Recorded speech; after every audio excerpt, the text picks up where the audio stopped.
অনেক দূরে এসেছি। সেই এটা এই একটা বিলের মধ্যে, সেই বিলটা মধ্যে দেখেন আমার হাবিব ভাই এই যখন দেখছে শুকনো, আপনারা দেখতে পাচ্ছেন যে সে কিন্তু নিচে নেমে গেছে, খুব শক্ত মনে করে, কিন্তু নিচে যতই পা যাচ্ছে ততই কিন্তু গভীরে যাচ্ছে। এই যে আপনারা দেখেন কাদা, কি পরিমাণ কাদা, সেই খাদাটা না দেখলে আপনারা বুঝতে পারবেন না যে আসলে এই কি অবস্থা, এমন শক্ত, অত শক্ত, কিন্তু মাটি খুবই নরম। হ্যাঁ, না দেখলে আপনারা বুঝতে পারবেন না। দেখেন আমরা এই যে দেখেন এই বিলের মধ্যে সে অবস্থান করছে। হ্যাঁ হ্যাঁ, আর সে দেখেন ব্যাগ পিছনে, এটা এই যে ব্যাগ আছে, সেই ব্যাগ কিন্তু এটার মধ্যে কিছু আছে অবশ্যই, না থাকলে আপনারা বুঝতেই পারবেন না যে এটা কী অবস্থা। দেখেন খুব কঠিন সমস্যা। হ্যাঁ, সে কঠিনভাবেই সে যাচ্ছে। হ্যাঁ, এই হাঁস গত কিছুদিন আগে আসছিলাম, পানি ছিল, এখন শুকনো, সব মাছ ধরে ফেলছে। মাছ ধরা এখন প্রায় শেষ।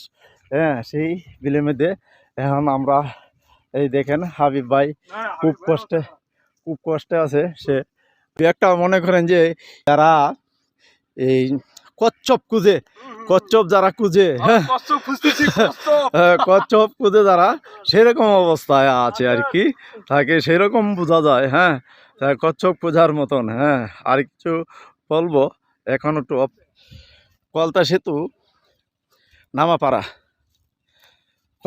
সেই নামাপাড়ার মধ্যে আমরা এখানে অবস্থান করছি। আপনারা দেখতে পাচ্ছেন, আমি আপনাদের ছবিগুলো দেখাচ্ছি।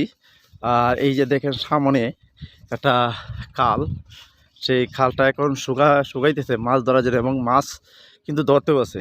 হ্যাঁ, মাছ জেলে ভাইয়ারা কিন্তু মাছ ধরতে পারছে এবং ধরতেছে। হ্যাঁ, আর খালটা সেই শুকাচ্ছে। আর দেখেন এখানে বক পাখি, সে আধার কাচ্চা, আপনারা দেখতে পাচ্ছেন। এখানে না হলে 100 থেকে 200 বক পাখি হবে।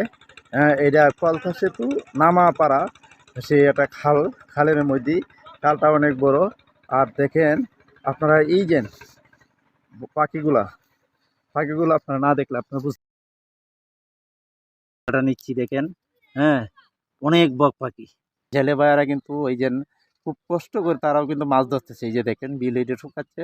হ্যাঁ, হালকা খাল এবং বিলে পরিণতই, তবে ওটা খালটা একটু বড়, সেই শক্ত মাটি, কিন্তু নিচের দিকে পা, হ্যাঁ, অনেক গভীরে চলে যায়। হ্যাঁ, কিছুক্ষণ আগে আপনারা যে ছবিটা দেখছেন, হাবিব ভাই আমাদের, সে কিন্তু শক্ত মাটিতে করছিল, কিন্তু নিচের দিকে পা খালি যাচ্ছি। হ্যাঁ, সেটাকে দেখাচ্ছি। আপনারা অবশ্যই ছবিটা দেখে একটু লাইক কমেন্ট করবেন।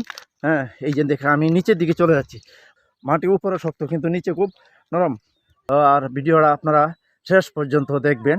আপনাদের কাছে আমার অনুরোধ রইল যে কষ্ট করে এই যে ভিডিওটা আপনাদের কাছে দেখাচ্ছি, সেটা আপনারা অবশ্যই ফলো করবেন এবং দেখবেন।